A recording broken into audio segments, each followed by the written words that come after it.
マカハンニャハラミタシンユ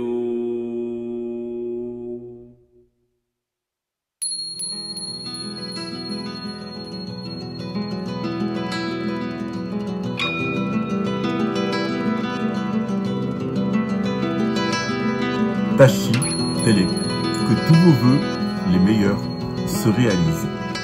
Le 21, le dimanche 21 avril, nous allons avoir un cours ensemble, gratuit, qui va vous introduire à la connaissance des sciences politiques pour vous permettre de vous repérer. Vous savez que dans le bouddhisme, on aime bien disséquer les choses, on aime bien que les choses soient bien comprises, morceau par morceau. Alors, comme on est dans une période difficile, j'ai pensé qu'il était aussi utile de donner un cours de sciences politiques. Il est gratuit, il aura lieu le 21.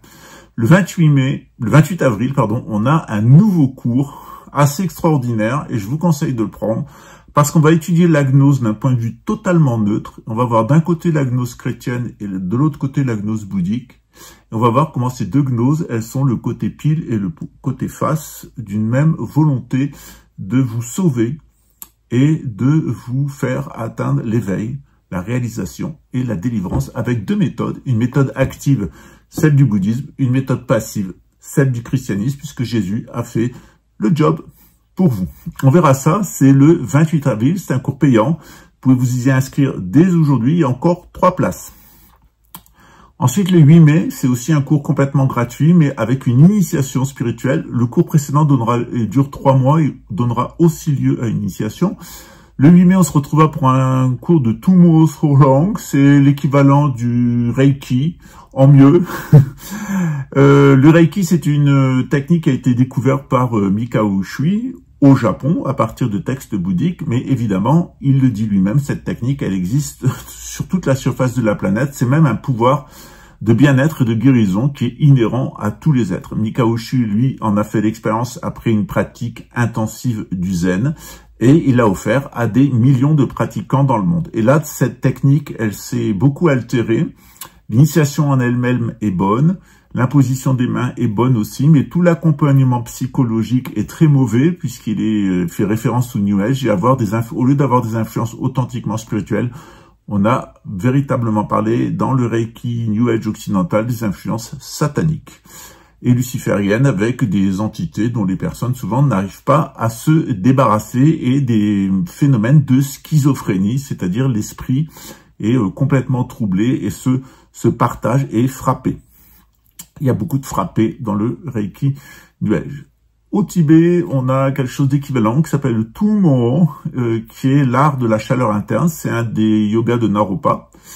Et ce yoga, il nous permet de développer une technique qui est très proche du Reiki, que j'ai intitulé Sohlung parce qu'il fallait bien lui donner un nom, c'est-à-dire la capacité à accompagner le mouvement psychosubtil à l'intérieur de nous par la pensée et par l'imposition des mains. C'est un cours qui donne lieu à une initiation, ça dure 7-8 heures ensemble, c'est réservé à 25 personnes, il reste encore 5 places. Voilà, donc si vous voulez vous inscrire, eh bien c'est très volontiers, et pour la plupart d'entre vous, ça sera votre première expérience de l'initiation spirituelle. Donc avant d'arriver à cette initiation, il y aura un petit parcours, pas à pas, c'est pour ça qu'il faut s'inscrire maintenant et que les inscriptions fermeront d'ici une dizaine de jours. Ça vous permet de vous préparer parce qu'il y aura un certain nombre de petites choses à voir et une petite préparation avant. À très bientôt. Portez-vous bien.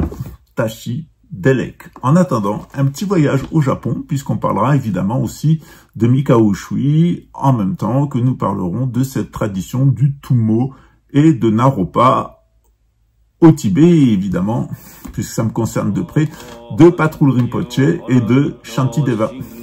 À bientôt, Tashi Delek. Que tous vos vœux, les meilleurs, se réalisent.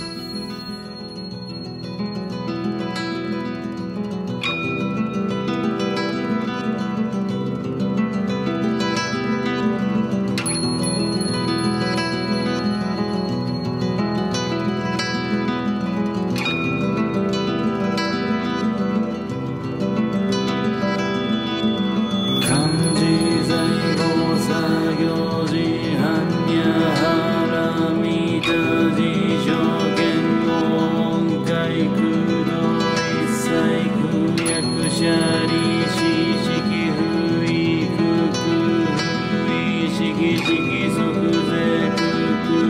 即税式重創業式薬無尿税者利子税小不相不小不別不不上不増不減税国中無式無重創業式無限に微絶心に無式証拠に即法無限界内し無意識界無無行薬無無明人内し無老死薬無老死臨無苦終滅道無知薬無得意無所得公母第三大般若波羅蜜多行深無軽減無軽減公無苦不穏に一切天道不足行で断散で小仏へ般若波羅蜜多功徳は六たら三脈三宝大高知般若波羅蜜多税大事修税大名修税無常修税無等度修の上一切空真実不公公説般若波羅蜜多収束説修圧逆定逆定腹逆定腹そう逆定墓地粗悪般若心経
説修圧逆定逆定